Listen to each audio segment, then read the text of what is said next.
Hi guys, sorry we can't play this couple of weeks due to the virus that's going around, but as we always say, we're going to work hard and we're going to work hard even if we're not at the Y. So hopefully you guys can learn a thing or two and keep practicing. I can't wait to see what you guys put together when we get back together and start playing hockey again.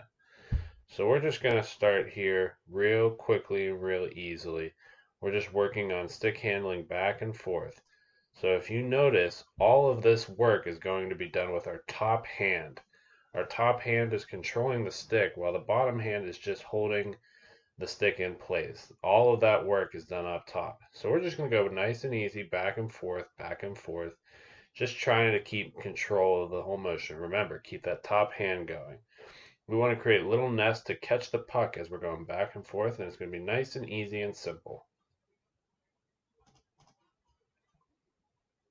What I want you guys to try is try it with one hand, just your top hand, whether that's your left or your right hand. All we want to work on is using that left hand for all of that power and control. What we want to try to do now is work on our range of motion. So we're doing the same thing, just nestling it back and forth, except we're keeping our feet planted and we're going to go in a semicircle around our body, keeping that puck nice and tight. Again, notice how much that top hand is moving, rotating the stick, keeping it in place. All right, we're going to try something that's a little tricky here, something that Coach Jake doesn't do very well.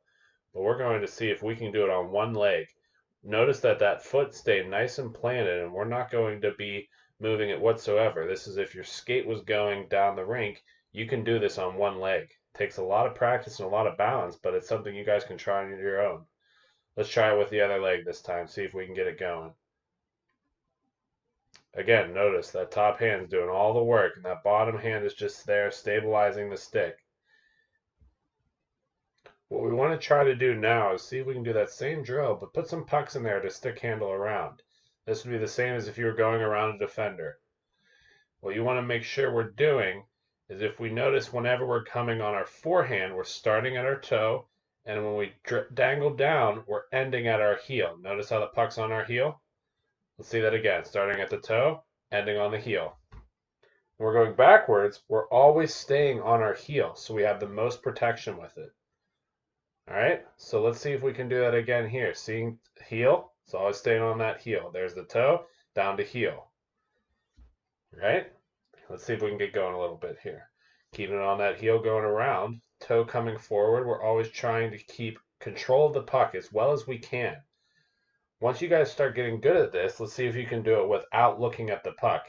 I'll be honest, Coach Jake's cheating a little bit here and taking his eye off of it, but let's see if you can do it on one foot now like we started at the beginning. A little bit harder. Work on that balance too. This is really going to help you when you're skating so that you can skate and do these moves all at the same time.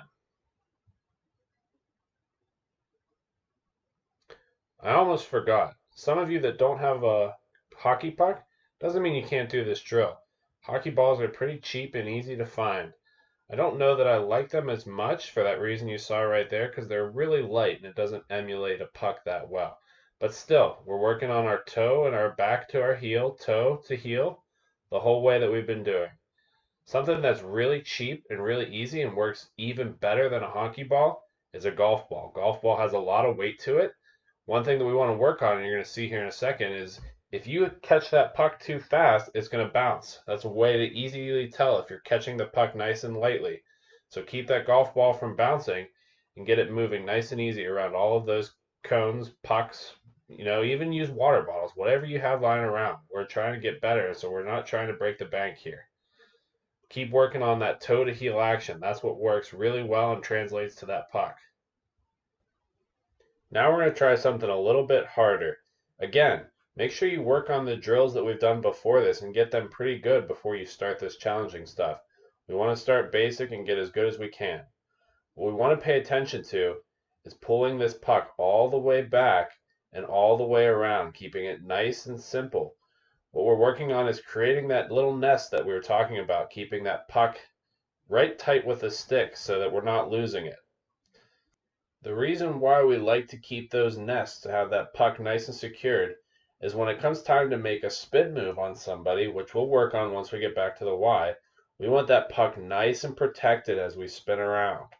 If we keep our stick flat, it's going to fly right off our stick. So as we're spinning, we have that nice little pocket for that puck to sit in, and we can get a lot of speed coming out of a spin perfectly, just like that.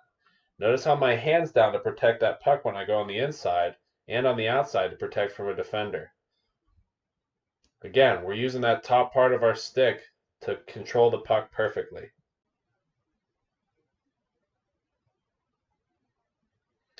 So we're going to do something that has been going on in the NHL social media for a little bit. It's called the infinity dangle. So the way it works, you have two pucks set up a little bit more than shoulder width apart. And what you're going to do is make figure eights between the two pucks as fast as you can. Whoops. Keep practicing. Even Coach Jake screws up every once in a while. If you knock a puck, just reset it and keep going.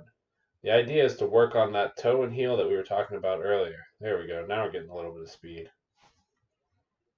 Well, here's Coach Jake's attempt, so let's see how we do here. I'll have a little ticker at the bottom to see how many I get. Hopefully you guys can beat me. I mean, it's very possible. With hard work, you guys can do better things, so here goes nothing, right? Make sure you guys reset that puck if you knock it. 30 seconds, that's how much time's on the clock. So good luck, and hopefully we'll see you when everything gets better.